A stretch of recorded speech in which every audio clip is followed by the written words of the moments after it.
నిమిషం. Right right Jagadish గారు, నేను మూర్తి గారు ఒక మాట చెప్పండి.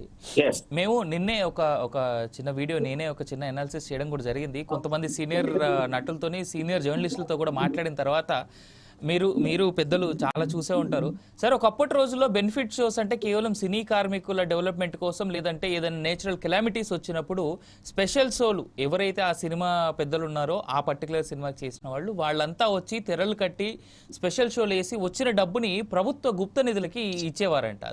తద్వారా ప్రభుత్వం వాళ్ళకి సాయం చేసినట్టుగా. బట్ ఇప్పుడు అంతా వైపరీత్యంగా తయారైపోయింది. సో మీరు దీనిపైన ఏం కామెంట్ చేస్తారు సార్ మూర్తి గారు? ఇప్పుడు సమాజం మొత్తం వ్యాపారం అయిందండి. అప్పుడు నైతికత ఉండేది. మా చిన్నతనంలో విద్యార్థులు బెనిఫిట్ షోలు వేసుకునేవాళ్ళు. విద్యార్థి సంఘాలు, అదేవిధంగా ఎన్జిఓలు, అంటే ప్రజలకు సేవ చేసే వాళ్ళు ఆ బెనిఫిట్ షో ఆ హాల్ కింతని కట్టి, ఇదే సుదర్శన్ కానీ వీటిల్లో నాకు కూడా తెలుసు, వాళ్ళకి ఇంత హాల్కి ఇంతని కట్టి ఆ టికెట్ బెనిఫిట్ షో మీద వచ్చిన డబ్బుని ఆయా సంస్థలు ప్రజా అవసరాల కోసం, కొన్ని అనాథల కోసం, కొంతమంది ఏమో ఈ బుక్ చదువు రాని పిల్లల కోసం వాళ్ళకి పుస్తకాలు కొనడం, ఇలా చేసేవాళ్ళు. ఇప్పుడు వ్యాపారం కదా, రాజకీయ వ్యాపారం అయింది. అవును, సినీ రంగం ఎప్పుడో వ్యాపారం అయిపోయింది. ఇప్పుడు వ్యాపారుల బెనిఫిట్ షో ఇది పబ్లిక్ బెనిఫిట్ షో కాదు. ఇది వ్యాపారుల బెనిఫిట్ షో, పరిపాలకుల బెనిఫిట్ షో, రాజకీయ నాయకుల బెనిఫిట్ షో. ఇది రాజకీయాలను పడగొట్టడానికి ఒక బెనిఫిట్ షోల కింద మారిపోయిందండి.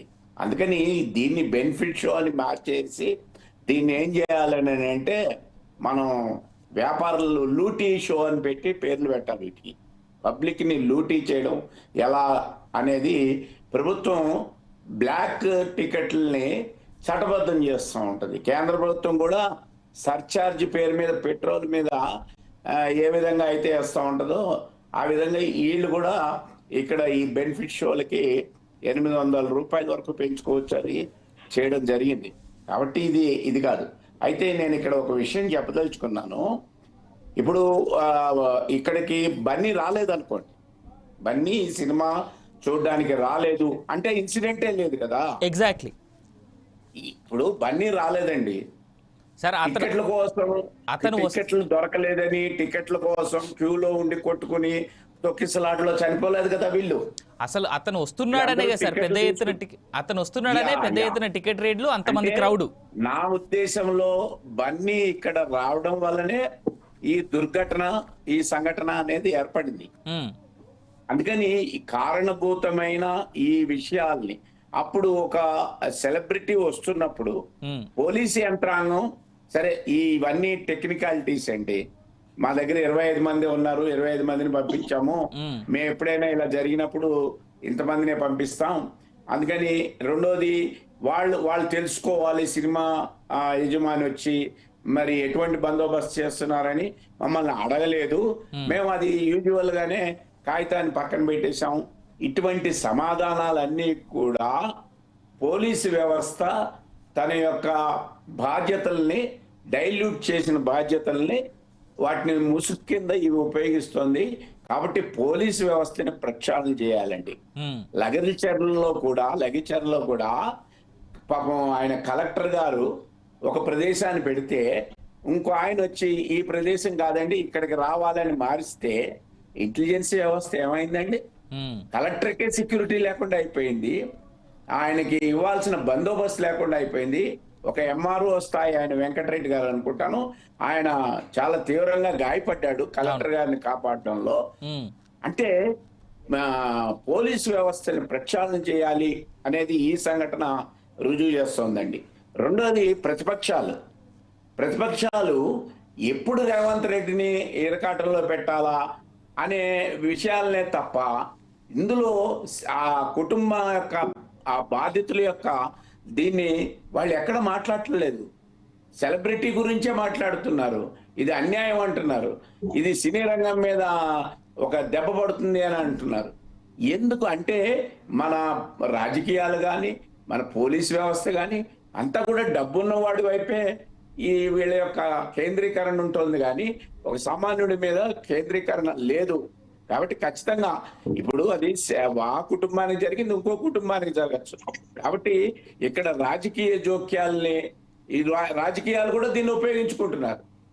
ఖచ్చితంగా హాస్టల్స్ లో ఈ పురుగుల అన్నాలు తినో విషాహారం తిని మరణించిన వాళ్ళ గురించి ఖచ్చితంగా ఇప్పుడు ఎందుకు మాట్లాడుతున్నారు? సెలబ్రిటీ అప్పుడు ఇంతకన్నా పెద్ద ఎత్తున ఉద్యమాలు రావాలి కదా, ఎందుకు రావట్లేదు? అది అటువంటి ఉద్యమాలు లేవు, అవన్నీ టోకెన్ గా చేస్తారు. ఇదే సెలబ్రిటీ అనేసరికి ఇది అంతా కూడా పేరు తెచ్చుకోవడానికి దీని చుట్టూరా రాజకీయాలు, దీని చుట్టూరా మంత్రులు, కేంద్ర మంత్రులు. ఇది అవసరమా అండి? ఇంత హై పిచ్ రేపు చూడండి లో పిచ్ లోకి పడిపోతుంది, హై పిచ్ నుంచి లో పిచ్ లోకి వెళ్ళిపోతుంది. ఇది తప్పనిసరిగా జరుగుతుంది. ఇంతకుముందు శేష్ గారు చెప్పినట్టుగా హీరో ఇంట్లో ఆ గేట్ దగ్గర ఉన్నవాడు చచ్చిపోయాడు,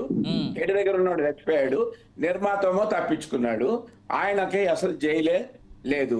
దాన్ని కాపాడిన ఆయనే ఓ పెద్ద డిఐజీ ర్యాంకు ఆఫీసరు. ఇంతవరకు అతిగతి లేదు. కాబట్టి వీటన్నిటిని మనం అర్థం చేసుకోవాలి.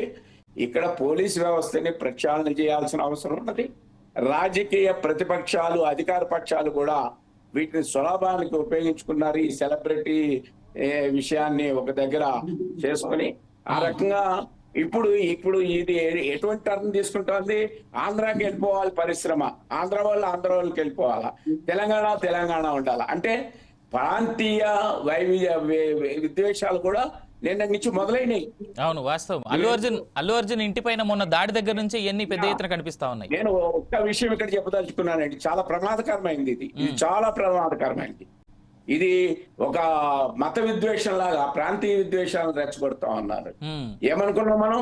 తెలుగు వాళ్ళం కలిసి ఉందాం, భౌగోళికంగా విడిపోతాం, ఇది కదా సూత్రము. ఇప్పుడు మార్వాడీలు అందరూ కిరాణా దుకాణం మొదలుకొని అన్ని ఉన్నాయి, పంపించేస్తారా రాజస్థాన్ పంపించేస్తారా? హిందీ సినీ పరిశ్రమ మరాఠీ బొంబేలో ఉందండి హిందీ సినిమా. మరి మహారాష్ట్ర హిందీ కాదు కదా, మరి ఎక్కడికి వెళ్ళాలి? అది యూపీకి వెళ్తుందా, మధ్యప్రదేశ్కి వెళ్తుందా? హిందీ మాట్లాడే రాష్ట్రాలు అయ్యి కదా మరి. అందుకని ఈ రకంగా భాష మీద ఏర్పడి నిన్న నుంచి మొదలైంది. అవును, ప్రొఫెసర్ స్థాయి వాళ్ళు మాట్లాడుతూ ఉన్నారు. ఇదంతా తప్పు. ఈ ఇన్సిడెంట్ అనేక విషయాలను ఆవిష్కరిస్తా ఉన్నది. దీని మీద సమగ్రమైన పరిశీలన చేసి మేధావులు అందరూ కూర్చొని ఇటువంటి సంఘటనలు పునరావృతం కాకుండా ఒక చక్కటి నిర్ణయం తీసుకోవాలనేది నా అభిప్రాయం. రైట్.